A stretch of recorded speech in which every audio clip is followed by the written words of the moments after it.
రెచ్చగొట్టి మళ్ళా పని చెయ్యండి అని వాళ్ళని రెచ్చగొట్టే పరిస్థితుల్లో ఉన్నాం.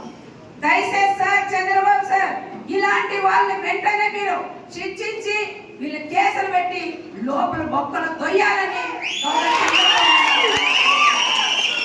ఇలాంటి వాళ్ళ సైతం వాళ్ళ మాట విని గ్రామాల్లో కూడా రెచ్చిపోతారు. రెచ్చపోతే మన వాళ్ళేమో గాజలు తొడుకు, ఈ పక్క కూడా రెచ్చిపోతాం. అప్పుడు రెచ్చపోయినప్పుడు వాళ్ళ వీళ్ళు కేసులు వస్తాయి. చాలా మంది ఇబ్బందులు కూడా పడతారు. ఆయన రెపరెప అంటాడు, పైన ఉంటాడు, కింద వాళ్ళు మాత్రం చాలా ఇబ్బందులు పడే పరిస్థితులు ఉంటారు.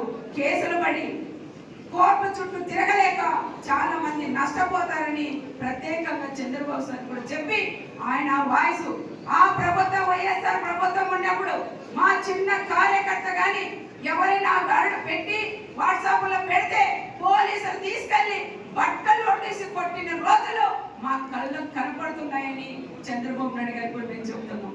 అలాంటి వాళ్ళు కూడా సెల్ ఫోన్ కూడా తీసుకొని అక్క మా సెల్ ఫోన్ పీకున్నారు, మమ్మల్ని చాలా దురుసుగా మాట్లాడారు, మా అమ్మల్ని అక్కలు తిట్టారు అని ఎంతో మంది ఏడ్చిన యువత కూడా మా కళ్ళ ముందు కనపడతారు.